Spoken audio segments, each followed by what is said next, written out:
عملا وهو العزيز الغفور. أشهد أن لا إله إلا الله وحده لا شريك له وأشهد أن محمدا عبد الله ورسوله أرسله الله بالحق بشيرا ونذيرا وداعيا إلى الله بإذنه وسراجا منيرا والذي اعتنى بالأمة وخاصة منهم بالشباب فهداهم إلى سواء السبيل صلى الله عليه وعلى آله وأصحابه الطيبين الطاهرين ومن تبعهم بإحسان إلى يوم الدين.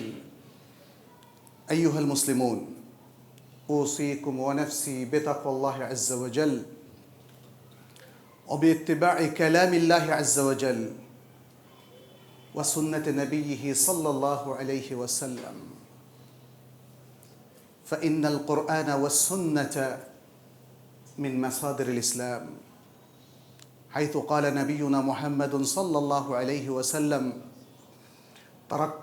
تركت فيكم أمرين لن تضلوا ما تمسكتم بهما كتاب الله وسنتي. فعلينا أن نرجع إلى الكتاب والسنة في كل أمر من أمورنا وفي كل شأن من شؤوننا. نسأل الله سبحانه أن يتقبل منا ويجعلنا من عباده المؤمنين المخلصين المتقين، إنه ولي ذلك والقادر عليه. أيها الإخوة في الدين، আল্লাহ সুবহানাহু ওয়া তাআলা আমাদেরকে সৃষ্টি করেছেন, বয়সের বিভিন্ন স্তর করে দিয়েছেন। শাবাব বা যুবক, তরুণ শ্রেণী হচ্ছে এই স্তরেরই একটি শ্রেষ্ঠতম অধ্যায়। আল্লাহ সুবহানাহু ওয়া তাআলা তারুণ্যের মধ্যে দিয়েছেন বিশাল নেয়ামত, কওয়া এবং দক্ষতা, শক্তি। ফলে যে কোনো জাতির এই তরুণ শ্রেণী যদি সঠিকভাবে তারা হেদায়েতপ্রাপ্ত হয়, সঠিকভাবে দিশাপ্রাপ্ত হয়, তাহলে সে জাতির উন্নতি কেউ রোধ করে রাখতে পারে না। এবং এই জন্যে আমাদের প্রিয় রাসূল সাল্লাল্লাহু আলাইহি ওয়াসাল্লাম তিনি শাবাবদের প্রতি বিশেষ গুরুত্ব দিয়েছেন। আজকে সেটা নিয়ে আমরা একটু আলোচনা করব ইনশাআল্লাহ। যুবক কারা বা যুবা বয়স বলতে আমরা কি বুঝি? নবী সাল্লাল্লাহু আলাইহি সাল্লাম কীভাবে যুবকদের প্রতি গুরুত্ব দিয়েছেন এবং আজকের এই বৈশ্বিক অবস্থানে আমাদের যুবকদেরকে নিয়ে কি করা উচিত, এই বিষয়গুলো আজকে আপনাদের সামনে আমি তুলে ধরবো ইনশাআল্লাহ। প্রথমেই যুবক কারা, এটা আসলে সংজ্ঞার কোনো দাবি রাখে না, তারপরেও একাডেমিক আলোচনায় সাধারণত বিষয়গুলো আসে, আর শব্দের কিছু বিশ্লেষণ আমাদের জানা প্রয়োজন। আরবিতে এই যুবকদেরকে বলা হয় আশ-শাবাব। আশ-শাবাব শব্দটা শুনতেই ভালো লাগে, কারণ তরুণদেরকে আমরাও খুব ভালোবাসি। তারা আমাদের কলিজার টুকরা এবং তারা আল্লাহর পরে এই দুনিয়া তারা আমাদের আশা ভরসার স্থল। শব্দটাও আরবিতে তাই সেরকমই শোনায়, শাবাব। এর এক বচন হচ্ছে শাবুন আর বহুবচন হলো শাবাব। আরেকটা বহুবচন আছে, সেটি হলো শুব্বান। শুব্বান, শাবাব। এক বচন হলো শাব। শাব্বা, শাব্বাল গোলামু ইয়াশুব্বু। শাব্বা শব্দের অর্থ হলো কোনো কিছু বৃদ্ধিপ্রাপ্ত হওয়া, উন্নত হওয়া, বৃদ্ধিপ্রাপ্ত হওয়া। যেমন বলা হয় শাব্বা আয় নামা, শাব্বা শাইউ আয় নামা। আচ্ছা, তাহলে শাব্বা শব্দের মধ্যে আমরা দেখতে পাচ্ছি এর মধ্যে একটা বৃদ্ধি, এর মধ্যে একটা বেড়ে যাওয়া, এর মধ্যে বরং আরও বিশ্লেষণ থেকে বোঝা যায় এর মধ্যে একটা শক্তির স্ফুরণ লক্ষ্য করা যায়। সেখান থেকে শাবাব, বয়সের সবচেয়ে শক্তিশালী স্তর হচ্ছে এই শাবাব। আর তারুণ্য তাহলে কোন বয়সটাকে বলা হয়? এটি হলো জীবনের একটা স্তর যেটি বালেগ হওয়ার সময় থেকে শুরু হয় এবং প্রৌঢ়ত্ব অথবা বৃদ্ধত্ব পর্যন্ত এর অবস্থান। অর্থাৎ কোনো ব্যক্তি প্রৌঢ় অথবা বৃদ্ধ হয়ে যাওয়ার আগ পর্যন্ত তার এই বয়সটা হলো তারুণ্যের বয়স বা শাবাব, তারা শাবাব হিসাবে বিবেচিত হয়। এই বয়সটা আসলে এক্স্যাক্টলি কী সেটা নিয়ে উলামায়ে কেরাম ইখতিলাফ করেছেন। এই ইখতিলাফটা আসলে এক একজনের অভিজ্ঞতা অনুযায়ী। যেমন আমরা এখানে সংজ্ঞায় বলেছি বালেগ হওয়ার পর থেকে। একজন ব্যক্তি, একজন মানুষ যখন বালেগ হয় অর্থাৎ ফিজিক্যালি ম্যাচিউরড হয়, তখন থেকে তার তারুণ্য শুরু হয়ে যায়। এবং শরীয়তেরও অনেক বিধিবিধান তার ব্যাপারে প্রযোজ্য হয়। যেমন সালাত ফরজ হয়, সিয়াম ফরজ হয়, হজ ফরজ হয় যদি তার সামর্থ্য থাকে, জাকাত ফরজ হয় ইত্যাদি আর অনেকগুলো বিষয়। যদিও জাকাত ফরজ হওয়ার বিষয়টা আমাদের উলামায়ে কেরাম অনেকে ইখতিলাফ করেছেন। তারা বলেছেন বালেগ হওয়ার আগেও জাকাত ফরজ হতে পারে এবং সেটাই খুব শক্তিশালী অভিমত। আচ্ছা, মুহাম্মদ বিন হাবিব তিনি বলেছেন যে জামানুল গোলামিয়া, গোলামিয়া মানে গোলাম, যাকে আমরা শিশু বলি, এটা জন্মের পর থেকে 17 বছর পর্যন্ত।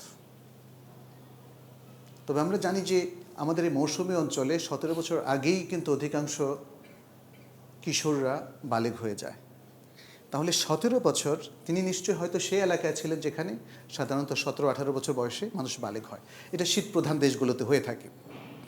কিন্তু গরম কিংবা মৌসুমী অঞ্চলে ছেলেপেলেরা 12, 13, 14, 15তেই অনেকে হয়ে যায়। সেখান থেকে নিয়ে মানে জন্ম থেকে নিয়ে এই বালেগ হওয়ার বয়স পর্যন্ত হলো শিশু বয়স।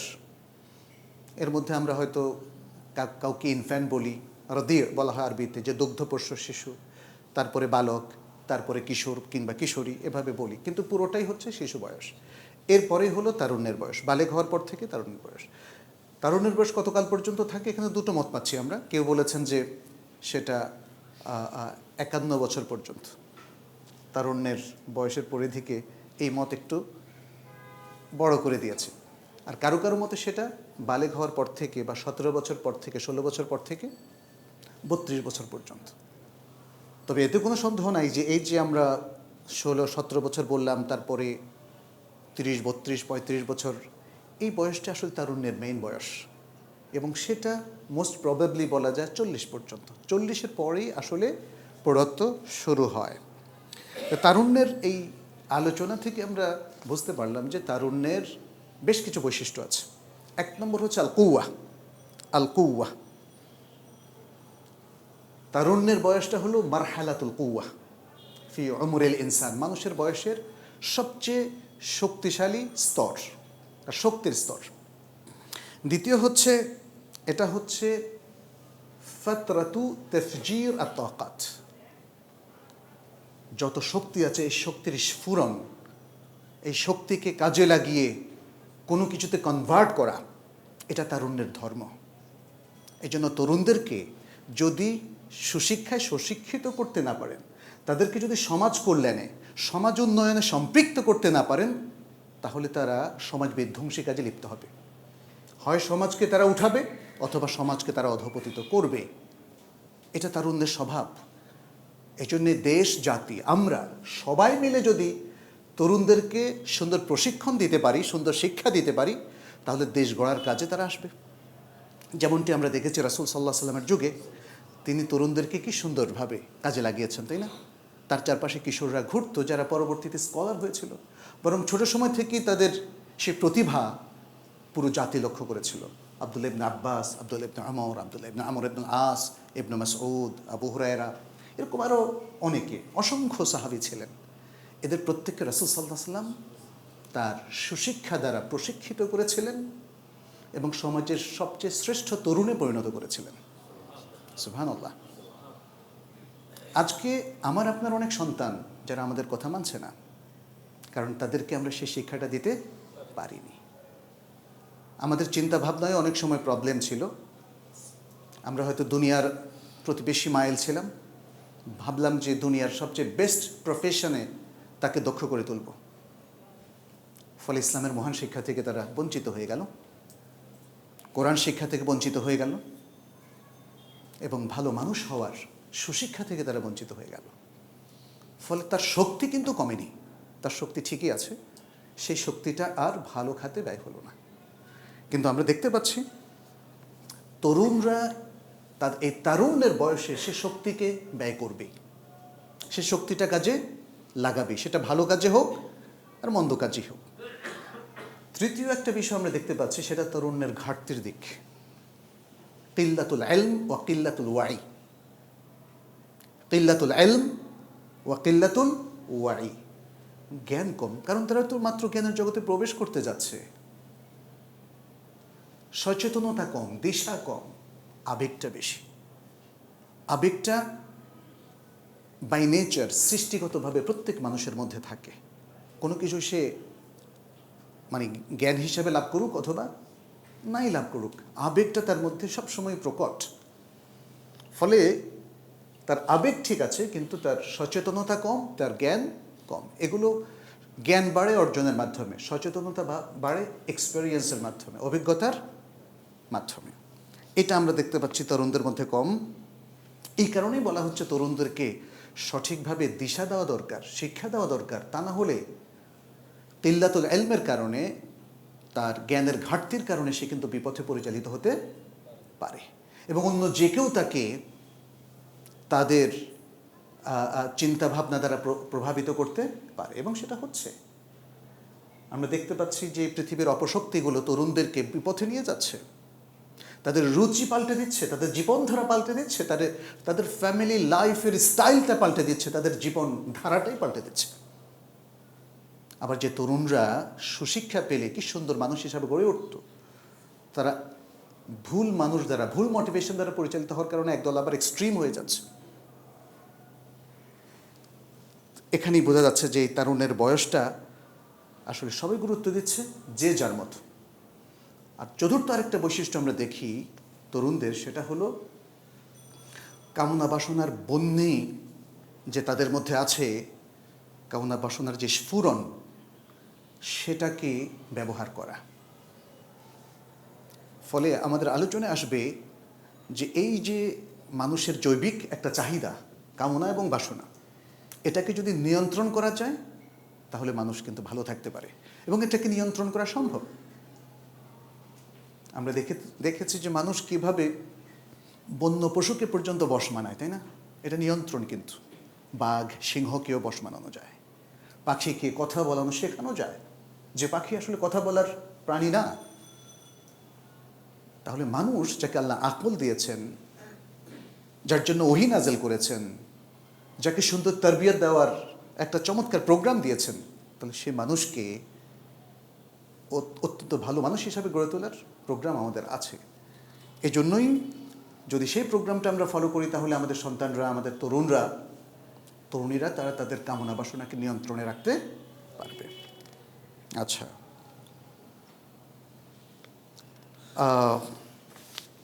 তারুণ্যের এই সময়টাতে তাদের হাজাতটা কি, যাতে তারা ভালো মানুষ হতে পারে? এখানে আমরা তিনটা হাজাতের কথা বলছি। একটা হলো আত-তারবিয়াত ওয়া তাওজীহ, তাদেরকে গুড এডুকেশন দেওয়া, গুড এডুকেশন, এবং তাওজীহ মানে হচ্ছে নির্দেশনা, গাইডলাইন দেওয়া। দেখেন, আজকে আপনার সন্তান, সে জানে না কোথায় ভর্তি হবে, কি পড়াশোনা করবে, ভবিষ্যতে কী হবে। অনেকের সন্তান আছে এরকম, আছে না? তার মানে আপনারা প্যারেন্টসরা কিন্তু তাকে গাইড করতে পারেননি। সন্তানদের অনেকে আড্ডা ঠিক মতো দিচ্ছে, কিশোর গ্যাংয়ের সাথেও তাদের অনেকের রিলেশন হয়ে গেছে, এলাকায় বিকেলে নানা রকমের ফষ্টি নষ্টিও করছে, কিন্তু সালাতে আপনি পাচ্ছেন না তাকে। প্রতিদিন কোরআনের আলোচনায় অথবা কোরআনের তেলাওয়াতে আপনি তাকে পাচ্ছেন না। তার মানে আপনি তাহলে কি তারবিয়ত দিলেন তাকে? স্কুলে পাঠালেই কি দায়িত্ব শেষ? অথবা মাদ্রাসায় পাঠালেও কি দায়িত্ব শেষ? এখানে সঠিক তারবিয়তের একটা বিষয় আছে, এবং তাওজীহ। এই তাওজীহটা আমাদের সবাইকে নিজ নিজ অবস্থান থেকে দিতে হবে। পারিবারিকভাবে প্যারেন্টসরা তাদের সন্তানদেরকে তাওজীহ দেবেন, আর মসজিদে ইমাম, খতিব এবং যারা মুসলিম স্কলার তারা তাওজীহ দেবেন, যারা ভালো কাউন্সিলিং করেন তারা তাওজীহ দেবেন, আর শিক্ষা প্রতিষ্ঠানের শিক্ষকরা তাদেরকে তাওজীহ দেবেন। কিন্তু এই জায়গা দেখেন আমাদের ভয়ঙ্কর ঘাটতি আছে। আমরা রুটিন ওয়ার্ক করছি, আমাদের বাবারা রুটিন বাবা, ব্যস্ত মানুষ, দুনিয়াদারিতে ব্যস্ত, ব্যবসা বাণিজ্য ইত্যাদি, দেখা সাক্ষাৎ হয়, কিরে কেমন আছিস, ব্যাস। এ হলো রুটিন বাবা, রুটিন মা। কিন্তু তৌজিহটা কোথায়, গাইডলাইনটা কোথায়, পারিবারিক আলোচনাটা কোথায়? সারাদিন এই সন্তানরা কিভাবে কাটিয়েছে সেই খবরদারি করার কথা বলছি না, কিন্তু সেই জিনিসটা তো ফ্র্যাঙ্কলি জানা যায়, আলোচনা করা যায় বাসায়। তাহলে তারা ঠিক তারবিয়াও পাচ্ছে না, তৌজিও পাচ্ছে না। এইটা পাওয়ার প্রয়োজন এই তরুণ সমাজের আছে। দ্বিতীয় হচ্ছে তাহামুল মাসউলিয়া, সেটা হচ্ছে দায়িত্ব অনুভূতি এবং দায়িত্ব বহন, দায়িত্ব নেওয়া, দায়িত্ব নেওয়া। বদরের যুদ্ধে কিশোররা কিন্তু দায়িত্ব নিয়েছিল ইসলামের শত্রুদের নিধন করার ক্ষেত্রে, তাই না? শিশু, কিশোররা যাদের বয়স 14-15 বছর, তারপরে স্কলারলি দায়িত্ব নিয়েছিল তারা, মানুষের কাছে জ্ঞান শেখানো, সমাজকর্মের দায়িত্ব তারা নিয়েছে। রাসূল সাল্লাল্লাহু আলাইহি ওয়াসাল্লাম দায়িত্ব নিয়েছিলেন, তিনি তার নবুয়তের বহু আগে হেলফুল ফজলে দায়িত্ব পালন করেছিলেন। এটা হচ্ছে দায়িত্ব নেওয়া। সমাজ হিতকর যত দায়িত্ব আছে দায়িত্ব নেওয়া, বাবা মায়ের সেবা, প্রতিবেশীর সাথে সুসম্পর্ক এবং তাদের প্রয়োজনে তাদের ওয়েলফেয়ারের কাজ করা, সমাজ সেবার কাজ করা এবং সমাজে আরও ভালো ভালো কাজ করা, এগুলো হচ্ছে দায়িত্ব নেওয়া। বরং আমাদের সমাজে এখন কি হচ্ছে, আমরা কিন্তু দায়িত্ব থেকে পালাচ্ছি। ছিনতাইকারী দেখেও আমরাও পালাচ্ছি। একটা সমাজে আগে কেউ চুরি করলে কিংবা খারাপ কিছু কাজ করলে সবাই এগিয়ে আসতো, তাকে বাধা দিত। কিন্তু দায়িত্ব থেকে পালানো আমাদের তরুণরা দেখছে বড়দেরকে। কিন্তু তরুণদের এটা খুবই প্রয়োজন যে তারা দায়িত্বশীল যেন হয়, এটা তরুণদের খুব প্রয়োজন। তৃতীয় হচ্ছে তাদের যে কামনা বাসনা, জৈবিক চাহিদা আছে, এটাকে কন্ট্রোল করার প্রশিক্ষণ তাদেরকে দেওয়া। এই প্রশিক্ষণ তাদের পাওয়ার অধিকার আছে। আজকের পাশ্চাত্য সমাজ কিন্তু সেদিকে যাচ্ছে না, তারা সেক্স এডুকেশনের নামে সেটাকে আরও এক্সপান্ড করে দিচ্ছে। যে কোনো মুসলিম এটা ফিল করবে স্বাভাবিকভাবেই। এই জন্য আমাদের একটা রিয়াকশান তৈরি হচ্ছে, না এটা হতে পারে না। বাল্যবিবাহ বলে আমরা বিবাহকে বাধাগ্রস্ত করছি, অথচ এই যে অবাধ যৌনাচার সেটা কিন্তু কোনোভাবেই বাধাগ্রস্ত হচ্ছে না। মুসলিম দেশগুলোতে তো না, অমুসলিম দেশগুলোতে তো না, মুসলিম দেশগুলোতেও না। আজকে টিভিতে, ইউটিউবে কিংবা প্রচার মাধ্যমে যে নাটক, সিনেমা, এগুলোর মধ্যে অশ্লীলতার মানে এত বাহুল্য। এবং শুধু সেটা নয়, পর্নোগ্রাফি দিয়ে পুরো বিশ্বের মুসলিম সমাজকে অথবা অন্য সমাজকেও, সব সমাজকে ধ্বংস করে দেওয়া হচ্ছে। তাহলে এই যে চিত্রগুলো, এই যে অবাধভাবে সবার কাছে এখন পৌঁছে যাচ্ছে, এতে কি সবার জৈবিক চাহিদা নিয়ন্ত্রিত হবে না অনিয়ন্ত্রিত হবে? অনিয়ন্ত্রিত হবে। সুতরাং তরুণ সমাজকে সুন্দরভাবে গড়ে তোলার জন্য তাদের এই জৈবিক চাহিদাকে নিয়ন্ত্রণ করা দরকার। এর ব্যবহার সীমাবদ্ধ থাকবে ইসলাম যে জায়গাগুলোকে বৈধ বলেছে, অর্থাৎ বৈবাহিক সম্পর্কের মধ্যে। আর বিবাহ সম্পর্ক অবশ্যই ছেলে ছেলে বিয়ে হতে পারে না এবং মেয়ে মেয়েতেও বিয়ে হতে পারে না। এটা কোশ্চেন কালেও ইসলাম কখনো এটাকে সাপোর্ট করবে না। কিন্তু আজকে তরুণরা সামনে আরও ভয়াবহ অবস্থার মুখোমুখি হবে, কারণ অচিরেই আরও কিছু প্রচার আসছে যে যেখানে ছেলে ছেলেকে যাতে বিয়ে করতে পারে, মেয়ে মেয়েকে বিয়ে করতে পারে, সেই ধরনের নাটক, সেই ধরনের ডকুমেন্টারি, সেই ধরনের বক্তৃতা, আলোচনা, এগুলো আসছে। আল্লাহ আমাদেরকে রক্ষা করুন। নবী সাল্লাল্লাহু আলাইহি সাল্লাম কীভাবে তরুণদের প্রতি গুরুত্ব আরোপ করলেন সেটা নিয়ে আমরা কিছু পয়েন্টে আলোচনা করব। 1 নম্বর, আমরা দেখতে পাচ্ছি নবী সাল্লাল্লাহু আলাইহি সাল্লাম আমাদের তরুণরা যাতে ব্যালেন্স রক্ষা করতে শেখে এবং মাঝামাঝি অবস্থানে থাকে, কোনো একটা এক্সট্রিম দিকে ঝুঁকে না পড়ে। এফরাত কিংবা তাফরিত, এফরাত কিংবা দুটো প্রান্তিক সীমানা, কোনোটার প্রতি ঝুঁকে যেন না পড়ে, সে শিক্ষাটা দিয়েছেন। তারা ধর্মের নামে যেন অতিমাত্রায় প্রান্তিক সীমানা চলে না যায় এবং অধর্মের নামেও যেন নাস্তিকতার সীমানায় তারা চলে না যায়, ইসলামের বিরুদ্ধে অবস্থান না নেয়। একটা চমৎকার শিক্ষা তাদেরকে দিয়েছেন। প্রথমত ইসলাম নিজেই সেলফ নাস্তিকতা, কুফর এবং শিরকের বিরুদ্ধে অবস্থান গ্রহণ করেছে, অতএব আমাদেরকে সেটা গ্রহণ করতে হবে। কিন্তু ধর্মের নামেও বাড়াবাড়ি, প্রান্তিক সীমানা যাওয়া যাবে না। এটা আব্দুল্লাহ ইবনে আমর ইবনে আস রাদিয়াল্লাহু তাআলার হাদিস থেকে স্পষ্ট। একটা হাদিসে তিনি আব্দুল্লাহ ইবনে আমরকে কিছুটা শাসিয়েছেন, শিখিয়েছেন এবং গাইডলাইন দিয়েছেন। কারণ তার স্ত্রী তার কাছে অভিযোগ করেছিল যে সে সারা রাত ধরে সালাত পড়ে, ঘুমায় না। তার স্ত্রী তাকে রাত্রে পায় না এবং দিনভর সে সিয়াম রাখে। তাহলে একসাথে একবেলা খাবারের সুযোগ হয় না। শুআবুল ঈমানের মধ্যে এই ঘটনাটা আরেকটু সুন্দরভাবে বলা হয়েছে যে আব্দুল্লাহ ইবনে আমর ইবনে আস, তার বাবা তাকে একটা ভালো মুসলিম মেয়ের সাথে বিবাহ দিলেন। এরপরে বউকে জিজ্ঞেস করলেন, ছেলের বউকে, যে তোমার হাজব্যান্ডকে কেমন পাচ্ছ?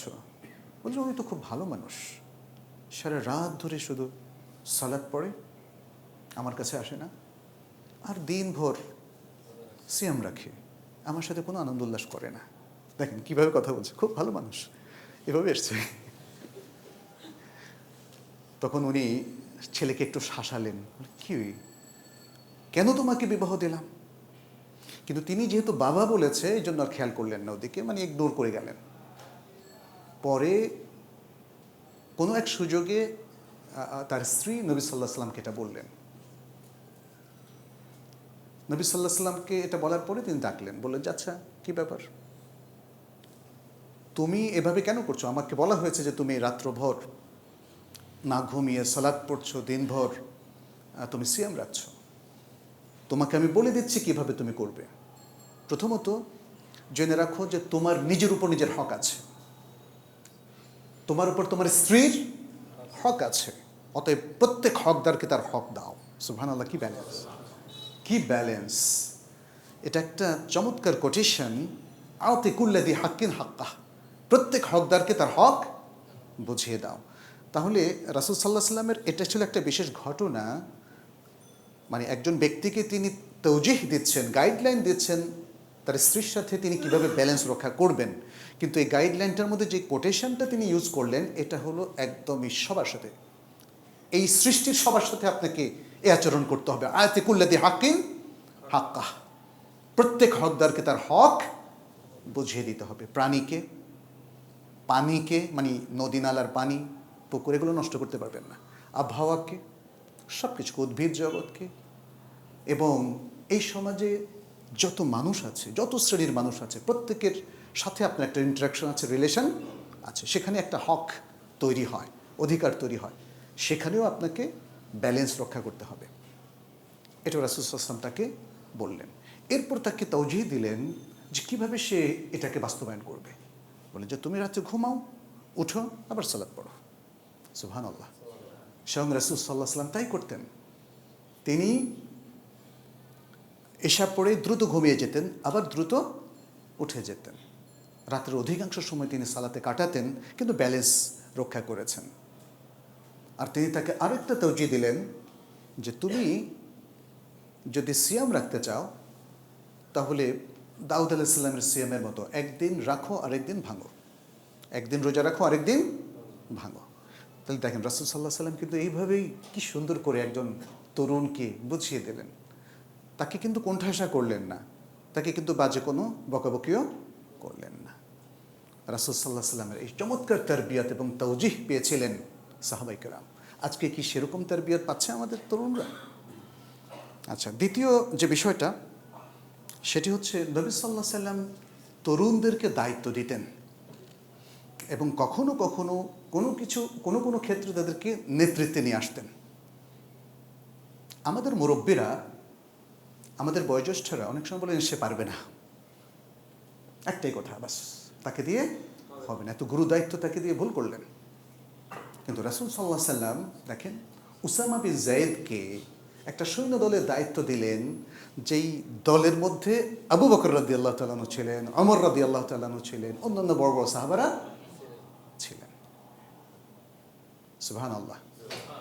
এবং রাসূল সাল্লাল্লাহু আলাইহি ওয়াসাল্লামের ইন্তেকালের পরে যেন আবু বকর রাদিয়াল্লাহু তাআলা আনহু সেই ধারাটা অব্যাহত রেখে তাকে সেনাপতি হিসেবে প্রেরণ করেছিলেন।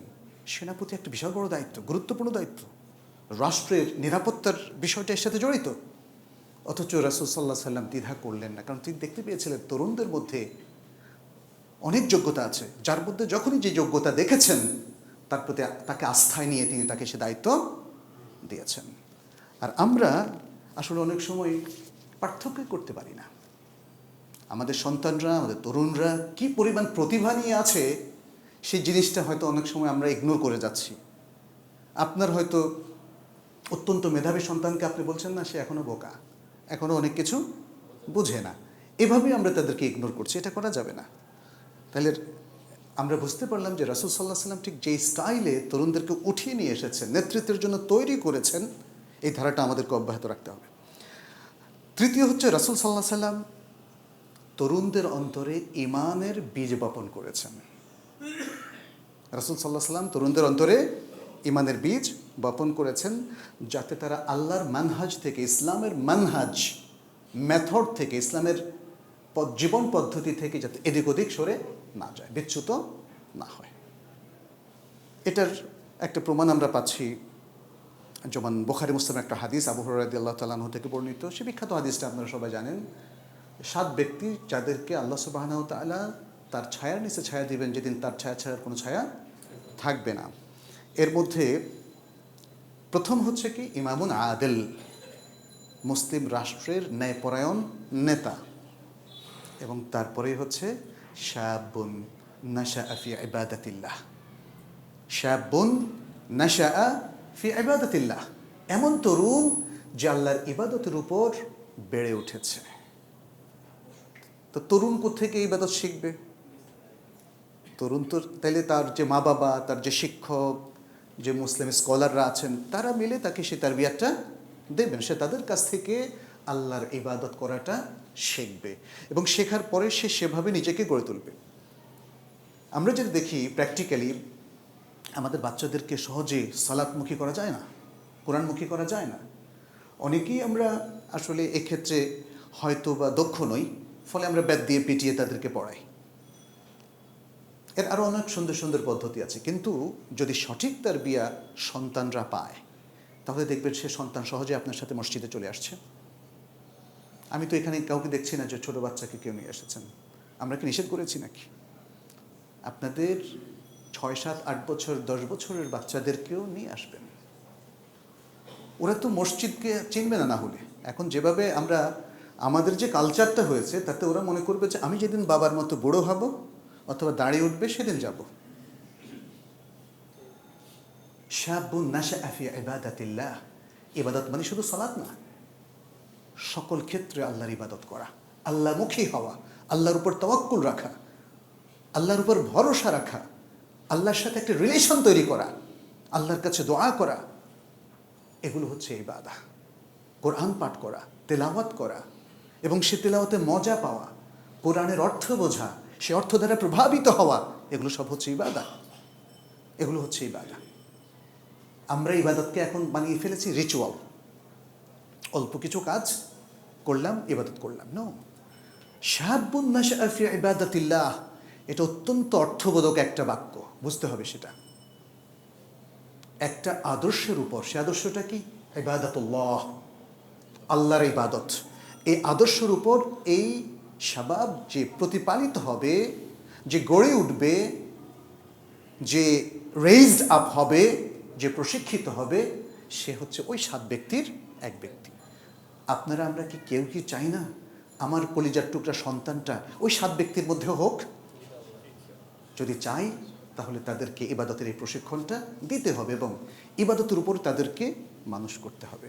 গান বাজনা, বাদ্য, সিনেমা কিংবা পাপের জায়গাগুলোতে তাদেরকে নিয়ে যাওয়ার মধ্য দিয়ে ঠিক এটার বিপরীত অবস্থান তৈরি হবে তাদের জন্য। তারা আল্লাহর ছায়া দূরের কথা, জান্নাত দূরের কথা, তারা জাহান্নামের পথেই যাবে যদি আমরা তাদেরকে ইবাদতের উপর মানুষ না করি। চতুর্থ জিনিস হচ্ছে বড়দের প্রতি শ্রদ্ধা, ভালোবাসা তৈরি করা। বড়দের প্রতি শ্রদ্ধা, ভালোবাসা তৈরি করা। আজকাল আমরা কিন্তু এটা খুব কম দেখতে পাচ্ছি। শহরবাসী তরুণদের মধ্যে দেখছি বড়দের প্রতি তাদের সেই শ্রদ্ধাবোধ না যেটা আমরা ছোট সময় দেখেছি। আমাদের উস্তাদরা আমাদের যাবে না, এবং তাদের সাথে অত্যন্ত আদবের সাথে আচরণ করতে হবে, এবং সেটা আমরা দেখেছি। একজন বড় শায়েখ যদি আসেন, আমরা দেখেছি যে গ্রামে, আমি গ্রামেও পড়াশোনা করেছি, সেখানে দেখলাম যে সবাই একটু সসম্মানে, এই সম্মানটা খুব জরুরি। কিন্তু এখন কি হলো, এখন দেখছি আমাদের সামনে ছোট বাচ্চারা সিগারেট পান করছে, 6, 7, 8-এর স্টুডেন্টরা, আমি উত্তরায় দেখেছি। তারপরে দেখেছি এই বাচ্চারা অনেক সময় ছেলেমেয়েরা হাত ধরাধরি করে হাঁটছে। তাহলে আরও অনেকের মানে ব্যাড উদাহরণ অনেক বেশি।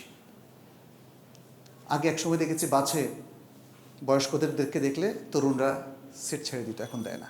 মেয়েদেরকে আগে সিট ছেড়ে দিত, মেয়েদের প্রতি ছেলেরা মনে হয় খুব বেশি রাগ। তারা বলতেছে যে যেহেতু মেয়েদের এখন অধিকার অনেক বেশি, ফলে তাদের প্রতি আর কোনো সহানুভূতি না। কিন্তু আসলে মেয়েদের প্রতি সহানুভূতি, মেয়েদেরকে একটু ছাড় দেওয়া, এটা ইসলামের চিরন্তন রীতি। রিফকাম বিল কাওয়ারির, রাসূল সাল্লাল্লাহু আলাইহি ওয়াসাল্লাম বলেছিলেন। মেয়েদেরকে কাঁচের বোতলের সাথে তুলনা করেছেন, কাঁচ ভেঙে খান খান হয়ে যায়, অর্থাৎ ক্ষতিগ্রস্ত হয় তারা। ফলে তাদের সাথে রিফকের সাথে তাদের সাথে আচরণ করা, সম্মানের সাথে আচরণ করা, যেহেতু তারা মায়ের জাত, এবং তাদের সাথে সুন্দর আচরণ করা, যেহেতু তারা বোনের জাত, তাই না? ইসলাম এগুলো আমাদেরকে শিখিয়েছে। তো রাসূল সাল্লাল্লাহু আলাইহি ওয়াসাল্লামের একটা বড় ঘটনা আমরা দেখি, যখন একজন ছোট সাহাবী, এটা খায়বরের একটা ঘটনা, দুজন সাহাবী এসেছিলেন, তার সাথে কথা বলার ফাঁকে আব্দুর রহমান নামে একজন ছোট্ট, সে জোরে কথা বলা শুরু করেছে। রাসূল সাল্লাল্লাহু আলাইহি ওয়াসাল্লাম বললেন, কাব্বির কাব্বির কাব্বির কাব্বির, অর্থাৎ বড়দেরকে কথা বলার সুযোগ দাও, আগে বড়দেরকে কথা বলার সুযোগ দাও। সুবহানাল্লাহ। 5 নম্বর হলো রাসূল সাল্লাল্লাহু আলাইহি ওয়াসাল্লাম তরুণদেরকে শরীরচর্চারও শিক্ষা দিয়েছেন এবং তার প্রতি গুরুত্ব দিয়েছেন। এর দলিল আমরা দেখি ইয়াজিদ ইবনে আবি উবাইদের হাদিস। তিনি বলেন যে আমি সালামাহ ইবনুল আকওয়া রাদিয়াল্লাহু তাআলা আনহু থেকে শুনেছি, তিনি বলেছেন নবী সাল্লাল্লাহু আলাইহি ওয়াসাল্লাম আসলাম গোত্রের একদল লোকের পাশ দিয়ে যখন যাচ্ছিলেন, তখন দেখলেন যে তারা ইয়াতাসাবাকুনা ফির রামি ইয়ান্তাদিলুন, অর্থাৎ তারা তীরন্দাজির খেলা খেলছিল, তখন নবী সাল্লাল্লাহু আলাইহি ওয়াসাল্লাম বললেন যে হে বনু ইসমাইল, তারা ছিল বনু ইসমাইল, কুরাইশরা বা আরবের লোকরা ছিল বনু ইসমাইল, হে বনু ইসমাইল, তোমরা তীরন্দাজের কাজটা করো, কারণ তোমাদের বাবা তিনিও তীরন্দাজ ছিলেন। এ কথা বলে তিনি বললেন যে আমি এই তোমাদের 2 দলের এক দলের সাথে। তো এখন 2 দল খেলবে, তীরন্দাজের খেলা খেলবে। তো যখন তিনি ওই দলের সাথে এরা শুরু করলো, কিন্তু ওই দল চুপ। কেন চুপ করেছে জানেন? বললো যে আপনি আছেন এক দলে, আমরা কিভাবে আপনাদের প্রতি তীর মারব? তখন রাসূল সাল্লাল্লাহু আলাইহি ওয়াসাল্লাম বললেন যে না, ঠিক আছে, আমি তোমাদের সবার সাথে আছি, তবু তোমরা এই খেলার চর্চা করো। তার মানে আসলে রাসূল সাল্লাল্লাহু আলাইহি ওয়াসাল্লাম এখানে খেলার চর্চা করার অনুমতি দিয়েছেন, কিন্তু যে খেলাটা বেনিফিট দেয়, যার মধ্যে কল্যাণ আছে, যার মধ্যে সার্বিক কল্যাণ, নিরাপত্তাগত কল্যাণ, কারণ তখন তো তীরন্দাজি ছিল যুদ্ধেরও একটা বিষয়। তাহলে সেখানে যুদ্ধের একটা ট্রেনিংও আছে, শারীরিক কসরতও আছে, ট্রেনিংও আছে। তাহলে ইসলাম আসলে সেই সমস্ত খেলাগুলোকে নিষিদ্ধ করে দিয়েছে, অথবা কোনো কোনো ক্ষেত্রে অনুৎসাহিত করেছে যেগুলো কোনো বেনিফিট নাই, আর সেই সকল খেলাগুলোকে জায়েজ করেছে যেগুলোর মধ্যে বেনিফিট আছে, যেমন সাঁতার, যেমন ঘোড়দৌড়, অথবা 2 পায়েও দৌড় দিতে পারেন, কোনো অসুবিধা নেই। আর অন্য সকল খেলা যেগুলো দিয়ে আপনি শারীরিক কসরত অথবা শারীরিক সামর্থ্য অর্জন করবেন, সেগুলো শরিয়ার সীমারেখা মেনে যদি পরিপালন করা যায়, যদি চর্চা করা যায়, তাহলে শরিয়া বলছে যে সেটা মুবাহ। কিন্তু কোনো খেলা, কোনো ভালো জিনিস যেটা শরিয়াতে মুবাহ, সেটা করতে গিয়ে যদি আপনার সালাত মিস হয়, অথবা সতর আপনি যদি না ঢাকেন, তাহলে কি হবে? সেটা হারাম হয়ে যায়, আনুষঙ্গিক কারণে হারাম হবে। তো রাসূল সাল্লাল্লাহু আলাইহি ওয়াসাল্লাম এভাবে শারীরিক কসরতের দিকে তিনি উদ্বুদ্ধ করেছেন। তিনি তরুণদেরকে দ্রুত বিবাহের জন্য উদ্বুদ্ধ করেছেন। আমাদের সমাজ তরুণদেরকে লেট ম্যারেজের জন্য উদ্বুদ্ধ করছে, এবং আমাদের সমাজ শুধু না, আমাদের প্যারেন্টসরাও। আমাকে অনেক তরুণরা বলেছে যে আমি তো মাস্টার্স করে ফেললাম, কিন্তু আমার বাবা বলছে যে তুমি চাকরি না হওয়ার আগ পর্যন্ত বিয়ে করতে পারবা না। কোনো তরুণ বলেছে আমার বিয়েটা অনেক প্রয়োজন, কিভাবে বাবাকে বুঝাই? কেউ কেউ আমাকে প্রশ্ন করেছে এর কোনো বিকল্প আছে কিনা। ইন্না লিল্লাহি ওয়া ইন্না ইলাইহি রাজিউন। আসলে এর জন্য কিন্তু আমাদের প্যারেন্টসরা দায়ী, সামাজিক মন মানসিকতা দায়ী। সামাজিকভাবে অনেক কিছু চলছে, আমাদেরকে এখন জ্ঞান দিয়ে সেটাকে ওভারকাম করতে হবে। আমাদের মাইন্ডসেট পাল্টাতে হবে, মাইন্ডসেট পাল্টালে কালচার পাল্টাবে। বিবাহ শাদীর ক্ষেত্রে দেখা যাচ্ছে যে আমরা ছেলেমেয়েরা যেরকম একটু আনন্দ উল্লাস করতে গিয়ে অশ্লীলতা করতে চায়, আমরা সেটাকে সাপোর্ট করে দিচ্ছি অথবা পারমিশন দিচ্ছি। এটাকে পারমিট করা যাবে না, কিন্তু তাই বলে এটা নিয়ে তুল কালাম কাণ্ড করবেন তা না। এগুলোকে টেকনিকে এড়াতে হবে, কালচারটাকে পাল্টাতে হবে। যে কালচারটা আজকে ইসলামের মূলকে ধসিয়ে দিচ্ছে, সেই কালচারটাকে আবার ইসলামের দিকে নিয়ে আসতে হবে। আচ্ছা, 9 নম্বর হচ্ছে আমরা দেখতে পাচ্ছি রাসূলুল্লাহ সাল্লাল্লাহু আলাইহি সাল্লাম তরুণদের শিক্ষার প্রতি গুরুত্ব আরোপ করেছেন। তরুণদের শিক্ষার প্রতি গুরুত্ব আরোপ করেছেন। ফলে দেখা যাচ্ছে যে তরুণরাই হচ্ছে সবচেয়ে সর্বাধিক হাদিস বর্ণনাকারী। একজন আরবি কবি জিনিসটা এভাবে তুলে ধরেছেন, বলেছেন সাবউন মিনাস সাহবি ফাওকাল আলফি ক্বাদ নাকালু মিনাল হাদিস আনিল মুখতার খায়র মুদার। আবু হুরায়রা, সাআদুন, জাবিরুন, আনাসুন, সিদ্দিকাতুন ওয়া ইবনু আব্বাস কাযা ইবনু উমর। 7 জন সাহাবীর নাম এখানে বুঝতে পেরেছেন। তারা মুদার গোত্রের সবচেয়ে সর্বোত্তম ব্যক্তি আল মুখতার নবী সাল্লাল্লাহু আলাইহি সাল্লামের কাছ থেকে তারা হাদিস বর্ণনা করেছেন। 7 জন শাবাব। কে? আবু হুরায়রা। এরা প্রত্যেকেই 30-এর কম বয়স ছিল যখন রাসূল সাল্লাল্লাহু আলাইহি সাল্লামের ইন্তেকাল হয়, এবং কারো কারো আরও কম ছিল, 20-এর কম ছিল, যেমন ইবনু আব্বাস, ইবনু উমর। আচ্ছা, এর মধ্যে দেখি যে সাদ, জাবের, আনাস, আয়েশা রাদিয়াল্লাহু তাআলা, সেখানে তাকে এখানে সিদ্দিকা হিসেবে বলা হয়েছে। তার বয়স কত ছিল? তার বয়সে 20-এর কম ছিল। তাহলে আমরা দেখতে পাচ্ছি যে সর্বাধিক হাদিস বর্ণনাকারীরা সবাই ছিলেন অল্প বয়সী। তাহলে কেন কেন মানে সেরকম একটা পতিত সমাজে রাসূল সাল্লাল্লাহু আলাইহি ওয়াসাল্লাম আসলেন, নবুয়তের আলো দ্বারা আলোকিত করলেন, জ্ঞান দ্বারা তাদেরকে অভিষিক্ত করলেন, ফলে তরুণরা জ্ঞানী হয়ে গেল। সুবহানাল্লাহ, সুবহানাল্লাহ। এই জ্ঞানটা কোথায় আজকে? এরপরে হলো নবী সাল্লাল্লাহু আলাইহি সাল্লাম তরুণদের আবেগ অনুভূতিকে শ্রদ্ধা করতেন, তাদেরকে তুচ্ছতাচ্ছিল্য করতেন না। এভাবে আমরা অনেকগুলো হাদিস এখানে পাই। একটা হাদিস শুধু এখানে বলছি, এটি বুখারীর হাদিস। এটি মালিক ইবনে হুয়াইরিস রাদিয়াল্লাহু তাআলা আনহু থেকে বর্ণিত। তিনি বলেন যে আমরা নবী সাল্লাল্লাহু আলাইহি সাল্লামের কাছে আসলাম যখন আমরা যুবক, একদল যুবক নবী সাল্লাল্লাহু আলাইহি সাল্লামের কাছে এসে জ্ঞান শিখতে আসলাম। 20 দিন হয়ে গেল। নবী সাল্লাল্লাহু আলাইহি সাল্লাম আমাদেরকে জিজ্ঞেস করলেন যে তোমরা কি কোনো আত্মীয় স্বজন রেখে এসছো? বাড়িতে কে আছে তোমাদের? দেখেন, খোঁজখবর নিচ্ছেন। তারা কিন্তু কিছু বলেনি। তখন সাহাবা বলছেন যে তিনি মানে এমনভাবে জিজ্ঞেস করলেন, আমরা বুঝলাম যে আমার আহাল ইয়ালের জন্য তার ভালোবাসা আছে। তিনি আমাদের প্রতি সহানুভূতিশীল হয়ে জিজ্ঞেস করছেন আমাদের বাড়ির কথা। তা আমরা বললাম যে হ্যাঁ আছে, আমাদের আত্মীয় স্বজন আছে। তখন বললেন যাও, 20 দিন হয়ে গেছে, এখন তোমরা তাদের কাছে একটু যাও, সেখানে কিছুদিন থাকো, সেখানে তাদেরকে কিছু শেখাও। সুবহানাল্লাহ। তরুণদের আবেগ অনুভূতিকেও আপনাকে বুঝতে হবে এবং সেটাকে শরীয়তসম্মতভাবে রক্ষা করা, আবার তাদেরকে খুশি রাখা, এটা চমৎকার একটা ব্যালেন্স। আমরা এই ব্যালেন্সটা অনেকে করতে পারি না। আমরা তরুণদেরকে খুশি করতে গিয়ে শরিয়াকে ভাঙি, আবার শরিয়া ঠিক রাখতে গিয়ে তরুণদের মন ভাঙি, ঠিক কি না? এই একটা সমস্যা আমাদের আছে, ইমব্যালেন্স। এই ব্যালেন্সটা আমাদের দূর করতে হবে। আর খুব সংক্ষেপে বলছি, আজকের এই বৈশ্বিক বা আমাদের জাতীয় পরিস্থিতি বা স্থানীয় যে অবস্থান আমরা দেখতে পাচ্ছি, নানা কিছু এখানে আছে, উত্থান পতন আছে, অধঃপতন আছে, ভালো কিছু আছে, সব কিছু মিলিয়ে এই অবস্থায় আসলে আমাদের তরুণদেরকে আমরা কি করে সুশিক্ষা দিতে পারবো, সেই বিষয়গুলো এখানে খুব সংক্ষেপে আমি তুলে ধরছি। প্রথম শিক্ষাটা হচ্ছে তারবিয়াতু শাবাব আলাল আকিদা আস-সাহিহা। সহি আকিদা এর উপর ভিত্তি করে আমাদের এই তরুণ প্রজন্মকে প্রশিক্ষিত করা এবং সুশিক্ষিত করা। দুর্ভাগ্যজনকভাবে অনেকেই সহি আকিদার কথাটাকে মনে করেন ফিতনার। সেটা নানা কারণে হতে পারে। সহি আকিদা যেমন বোরকা, টুপি, কিংবা দাড়ি ব্যবহার করে কিছু খারাপ লোক খারাপ উদ্দেশ্য সাধন করে, এই ধরনের টার্মগুলোকে ইউজ করে কেউ খারাপ উদ্দেশ্য সাধন করতে পারে, কিন্তু সেই জন্য অরিজিনাল শব্দ কিংবা ভাষা কিংবা লেবাস এগুলোর কিন্তু কোনো দোষ নেই। সহি মানে বিশুদ্ধ আকীদা। অতএব সেই বিশুদ্ধ আকীদার কোনো বিকল্প আসলে নেই। অর্থাৎ বিশুদ্ধ ঈমান, বিশুদ্ধ আকীদার উপর আমাদের তরুণদেরকে মানুষ করতে হবে। দ্বিতীয় হচ্ছে,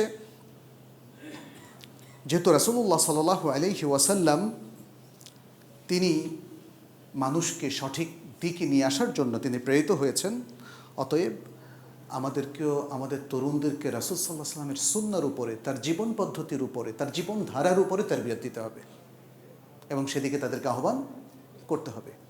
তাহলে আমাদের যে হালাকা হচ্ছে, আমাদের যে বিভিন্ন আলোচনা হচ্ছে, বিভিন্ন প্রশিক্ষণমূলক কর্মসূচি হচ্ছে, এখানেও তরুণদেরকে ব্যাপকভাবে সম্পৃক্ত করা আমাদের প্রয়োজন। তৃতীয় হচ্ছে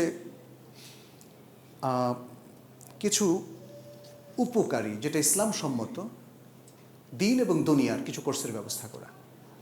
আমরা যারা ইসলামকে ভালোবাসি তারা সবসময় ইসলামিক কোর্সের ব্যবস্থা করি। কেন দুনিয়ার কোর্স কি আমি ব্যবস্থা করতে পারি না? আমি মঞ্জুর এলাহি সুন্দর হস্তাক্ষর লেখার কোর্স তো ব্যবস্থা করতে পারি। মানে আমাদের মধ্যে একটা মেরুকরণ হয়ে গেছে যে ইমাম সাহেব উনি মানে কোনো সাধারণ কোর্সের ব্যবস্থা করবেন না, বা মসজিদে কোনো সাধারণ কিছু হতে পারবে না। আসলে হতে পারবে। ইসলামের সীমারেখা ঠিক রেখে আমরা আমাদের তরুণদেরকে যদি সম্পৃক্ত করতে পারি, বিশেষ করে মসজিদের সাথে, মসজিদ ভিত্তিক জনকল্যাণের সাথে, সোশ্যাল ওয়েলফেয়ারের সাথে, কমিউনিটি ডেভেলপমেন্টের সাথে, তাহলে দেখবেন যে তরুণরা মাশাআল্লাহ ভালো একটা প্রশিক্ষণ পাবে। 4 নম্বর হলো তরুণদের কথা শোনা, তাদের প্রবলেম শোনা, তাদের সেই প্রবলেমগুলো শুনে সুন্দরভাবে তাদের সাথে নেগোশিয়েট করা, আলোচনা করা। এটা পারিবারিক বলয়ে হতে পারে, এটা মসজিদেও হতে পারে, এটা নানাভাবে হতে পারে, এটা ওয়ার্কশপের মধ্যেও হতে পারে।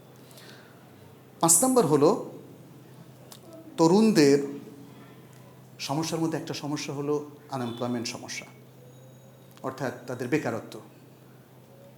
আমি যত ওয়াজি করি, যদি তরুণদের বিশাল অংশ বেকার থাকে তাহলে কিন্তু তাদের কানে ঢুকবে না। ঢুকবে? বলবো যে শেখ আগে একটা চাকরি দেন, তারপর কথা বলেন। আপনি এত সুন্দর সুন্দর কথা বলছেন, কিন্তু আমার প্রবলেম তো আপনি অ্যাড্রেস করলেন না। বলবে না? বলবে। অতএব আমাদের তরুণদের ক্যারিয়ার নিয়ে আমাদেরকেও ভাবতে হবে, আমি মঞ্জুর এলাহিকেও ভাবতে হবে, ভাবা উচিত তাদের। আর তাছাড়া এখনকার সব চ্যালেঞ্জিং প্রফেশন, এই চাকরি ঢোকা যাবে কি না, হারাম নাকি হালাল প্রশ্ন আছে না, ওই চাকরি তাও ওই চাকরিতে, তাহলে ক্যারিয়ার ডেভেলপ করব কি করে আমরা, এটি নিয়ে মসজিদগুলোর এগিয়ে আসা উচিত এবং ইসলামী ব্যক্তিত্বদেরও এগিয়ে আসা উচিত বলে মনে করি। 6ষ্ঠ হলো তাদের বিবাহকে সহজ করে দেওয়া, মোহরানা যাতে অল্প থাকে বা তাদের সাধ্যের মধ্যে থাকে। তারপরে তাদের বিবাহটা যেন তাদের মানে অনেক লেট না হয়, বিলম্ব বিবাহ না হয়, তা নাহলে তো চারিত্রিক অধঃপতন হয়ে যাবে এবং এর ফলে কী হবে, তরুণদের স্বভাব এবং আখলাক নষ্ট হয়ে যাবে। আচ্ছা, 7 নম্বর হলো তাদের সাথে আসলে বুদ্ধিবৃত্তিক পদ্ধতি অবলম্বন করা, বিশেষ করে শিক্ষিতদের সাথে। এবং 8 নম্বর হলো তরুণদেরকে ছোট সময় থেকে অল্প অল্প করে দায়িত্ব বহনের তারবিয়ত দেওয়া, যেটা একটু আগেও আমরা শুরুতে বলেছিলাম। এবং 9 নম্বর হলো তরুণদের যে একাডেমিক পড়াশোনা আছে, যেটা বিভিন্ন ক্লাসে তারা পড়ে, এটার সাথে তার আখলাককে, তার আকীদাকে রিলেট করে দিতে হবে। অবশ্য একাডেমিক সিলেবাস যদি হয় অপরিপক্ক এবং দুর্বল তাহলে সমস্যা, তারপরেও সেই গ্যাপগুলো আমাদের পারিবারিকভাবেই পূরণ করে দিতে হবে। যদি কোনো বইয়ে দেখা যাচ্ছে সে বেদাত পড়ছে, যেমন নামাজের নিয়ত, নামাজের কি কোনো মুখের নিয়ত আছে? নিয়ত নাই। ফলে এগুলো তাদেরকে বুঝিয়ে দেওয়া এবং সেটাকে তার আখলাক, তার আকীদার সাথে রিলেট করা। এবং তরুণদের যে শক্তির কথা আমরা শুরুতে বললাম, সেই শক্তিটাকে সমাজের কল্যাণকামী এবং কল্যাণমুখী স্রোতের সাথে ম্যাচ করে দেওয়া, যাতে তারা, যেটা বলেছি, কমিউনিটি ডেভেলপমেন্ট, সমাজ কল্যাণ, দুস্থ মানুষের কল্যাণ, দেশের কল্যাণ, দশের কল্যাণ, মুসলিম উম্মার কল্যাণ, এগুলোর সাথে নিজেকে সম্পৃক্ত করতে পারে। আর সর্বশেষ যেটা আমরা বলবো সেটি হচ্ছে তরুণরা এই সমাজের যত অনাচার আছে, যত অন্যায় আছে, সেগুলো থেকে যেন তারা মুখ ফিরিয়ে নেয় এবং সেগুলো থেকে যেন তারা দূরত্ব বজায় রাখে এবং সেগুলোকে যেন তারা প্রতিহত করে। এর মধ্যে কি আছে? যেমন ধূমপান, মাদকদ্রব্য সেবন, ইয়াবার পাচার কিংবা এরকম আরও যত কিছু আছে, দুর্নীতি, অন্যায়, মাস্তানি, অসভ্যতামি, ইভটিজিং, এরকম যত কিছু আছে, এগুলোর বিরুদ্ধে তরুণদেরকে গড়ে তুলতে হবে। এবং এর মধ্য দিয়ে আসলে আমরা যদি কাজ করতে পারি, আশা করি যে আমরা ইনশাআল্লাহ তরুণদেরকে একটা সুন্দর প্রশিক্ষণ দিতে পারবো, তাদের তালিম এবং তারবিয়তের ব্যবস্থা করতে পারবো। তাহলে সর্বশেষ আমাদের কিছু রেকমেন্ডেশন। 1 নম্বর, কোরআন এবং সুন্নাহর দিকে যাতে সবাই আমরা ফিরে আসি, এবং বিশেষ করে তরুণরা। আমরা এখন বয়স্কদের মধ্যে দেখতে পাচ্ছি যে বেশ কিছু কনফিউশন। অনেকে বলে যে আমরা কোরআনই মানবো, হাদিস মানবো না। এই ফিতনাটা চরম আকার ধারণ করেছে এখন। কি দুর্ভাগ্য আমাদের, তাই না? সুবহানাল্লাহ, এত বড় সম্পদ, আপনাকে দুটো সম্পদ দেওয়া হলো, আপনি বলছেন এই সম্পদ হলে চলবে, ওইটা লাগবে না। লাগবে না ভালো কথা, ফালা দিচ্ছেন কেন? আর তাছাড়া সুন্নাহ কি সেরকম তাদের ইন্টেলেকচুয়ালি নষ্ট করা, অথবা তাদেরকে অশ্লীলতার সাথে সম্পৃক্ত করা? এই জায়গাটা আমরা কিভাবে কাজ করতে পারি সেটা দেখতে হবে। এবং এখানে একটা সুযোগ কিন্তু সৃষ্টি হয়েছে, সেটা হচ্ছে এখন এই যে মসজিদ ভিত্তিক ইউটিউব চ্যানেল হতে পারে, ওয়েবসাইট হতে পারে, এবং বিভিন্ন রকম অনলাইন কর্মসূচি করা যেতে পারে, যাতে করে তরুণদের অন্তত ওগুলোর বিকল্প হিসাবে তারা যেন ভালো পথের মধ্যে থাকতে পারে সে ব্যবস্থা করা যায়, সেটা আমাদেরকে করতে হবে। এবং যে সমস্ত কাজকর্ম সমাজের, অথবা যে সমস্ত ওয়েবসাইট, অথবা যে সমস্ত ব্যক্তি, যে সমস্ত সমাজের এলিমেন্ট তরুণদেরকে খারাপের দিকে, ফাসাদের দিকে, অন্যায়ের দিকে, অশ্লীলতার দিকে ডাকে, তাদের ব্যাপারে তরুণদেরকে সতর্ক করতে হবে। এবং পাশাপাশি আমরা যেটা বলবো যে তরুণদেরকে প্রশিক্ষিত করার জন্যে আমাদের ফর্মাল কিংবা ইনফর্মাল একাডেমিক ব্যবস্থা থাকতে হবে। ফর্মাল যেমন কনফারেন্স, তরুণদের জন্য ওয়ার্কশপ, আর ইনফর্মাল যেমন হালাকা, যেমন ছোট ছোট কোর্স, দাওরা, কোরআনিক কোর্স, অ্যারাবিক কোর্স, অথবা সমাজের আরও অন্যান্য ভালো ভালো কোর্স হতে পারে। আমরা ফ্রিল্যান্সার হিসাবে আমাদের আজকে তরুণরা কোন কোন প্রফেশনটাকে অ্যাভেল করতে পারে, এটাও কিন্তু মসজিদ ভিত্তিক হতে পারে। ফ্রিল্যান্সার এটা অনেক অনলাইন প্রতিষ্ঠান করছে, আমরা কেন করছি না?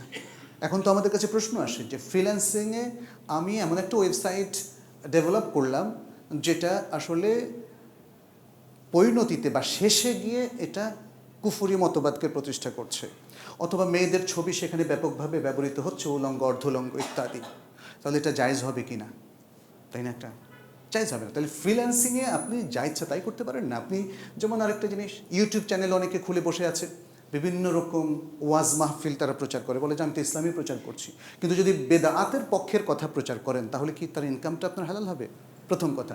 দ্বিতীয় হচ্ছে, ইনকামটা আসছে কোত্থেকে? এটা কি অ্যাডসেন্স থেকে আসছে না?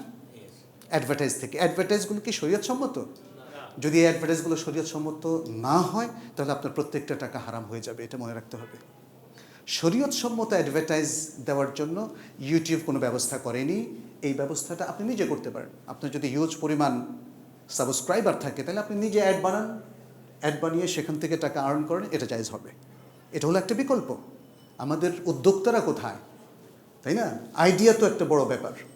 আপনি নিজে অ্যাড বানান, অ্যাড বানিয়ে সেখানে তাদেরকে বলেন যে আপনি 2 মিলিয়ন লোকের কাছে আমার মাধ্যমে পৌঁছতে পারবেন, যাদের কাছে পৌঁছতে চাচ্ছেন তারা আমার কাছে সাথে আছে, তাহলে আপনি অ্যাড বানিয়ে ইনকাম করেন, কোনো অসুবিধা নেই। কিন্তু অশ্লীল এবং হারাম চিত্র কিংবা অ্যাডভার্টাইজ থেকে কোনো ইনকাম জায়েজ হবে না। অতএব এই তাওজিহাতগুলো কিন্তু আমাদেরকে দিতে হবে। আল্লাহ আমাদের সবাইকে হেদায়েত করুন, আল্লাহ আমাদের সবাইকে তার দ্বীনের পথে রাখুন। আকুলু কাউলি হাদা ওয়া আস্তাগফিরুল্লাহ লি ওয়া লাকুম ওয়া লিসাইরিল মুসলিমিন ফাস্তাগফিরুহু ইন্নাহু হুয়াল গফুরুর রহিম।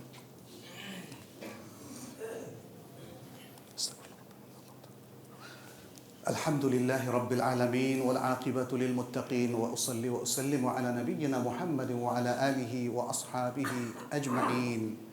أيها المسلمون، اتقوا الله واتبعوا سنة نبيكم واجتنبوا جميع المعاصي والآثام.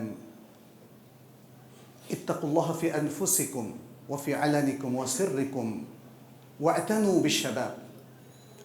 بالشباب وبأولادكم وبناتكم. نسأل الله سبحانه أن يهدينا سبل السلام.